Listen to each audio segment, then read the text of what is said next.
जीवन में समय सबसे महत्वपूर्ण होता है। यदि हम इसे व्यर्थ जाने देंगे तो हमारी सफलता भी हमसे दूर चली जाएगी। इसीलिए हमें हमेशा खुद को व्यस्त रखना चाहिए और कभी खाली नहीं बैठना चाहिए।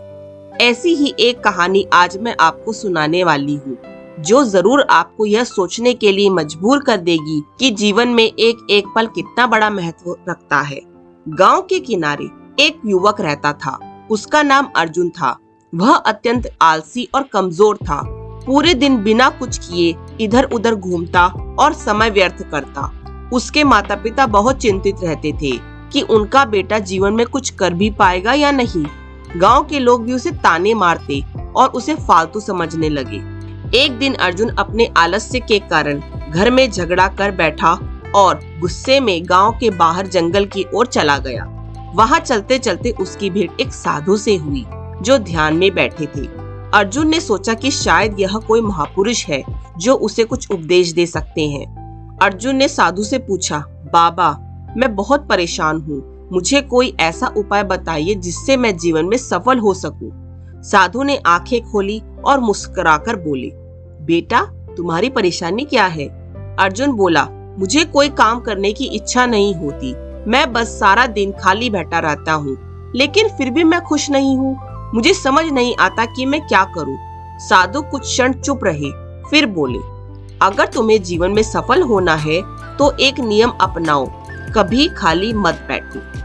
अर्जुन ने हैरानी से पूछा, बाबा, इसका क्या मतलब है? साधु ने कहा, आओ मैं तुम्हें एक कहानी सुनाता हूँ। बहुत समय पहले की बात है। एक राजा के 3 पुत्र थे। वह चाहता था कि उसका उत्तराधिकारी उन तीनों में से कोई एक ऐसा बने जो बुद्धिमान, मेहनती और योग्य हो।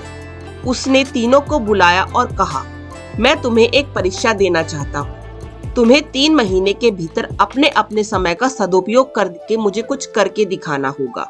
जिसके कार्य से मैं सबसे ज्यादा खुश होऊंगा वही मेरा उत्तराधिकारी बनेगा। पहला पुत्र एक विद्वान के पास गया और वहां ज्ञान अर्जित करने में अपना समय लगाया। दूसरा पुत्र व्यापारियों के पास गया, वहां धन कमाने के बारे में सीखा। तीसरा पुत्र जो आलसी था, वह कुछ भी नहीं कर सका और दिन भर इधर उधर घूमता और आराम करता रहा।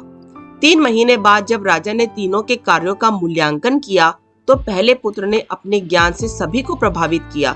दूसरे पुत्र ने अपनी व्यापारिक समझ से खजाने को बढ़ाया, लेकिन तीसरा पुत्र खाली था।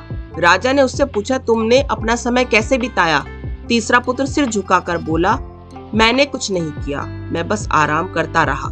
राजा ने कहा, समय सबसे मूल्यवान चीज है। जो इसे व्यर्थ गवाता है वह जीवन में कभी आगे नहीं बढ़ सकता। तुम कभी राजा नहीं बन सकते। यह कहकर राजा ने पहले पुत्र को अपना उत्तराधिकारी बना दिया। साधु ने अर्जुन की ओर देखा और कहा, बेटा, यदि तुम समय व्यर्थ करोगे तो तुम्हारी हालत भी तीसरे पुत्र जैसी होगी। परिश्रम ही सफलता की कुंजी है। अगर तुम्हें जीवन में आगे बढ़ना है तो कभी खाली मत बैठो। जो भी मिले, कोई भी काम हो, छोटा हो या बड़ा, उसे मन लगा कर करो।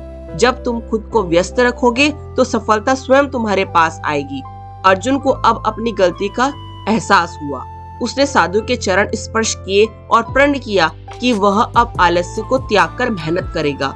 उसने छोटे छोटे काम करने शुरू किए, फिर धीरे धीरे उसे बड़े काम मिलने लगे। कुछ वर्षों बाद वही अर्जुन गांव का सबसे सफल व्यक्ति बन गया।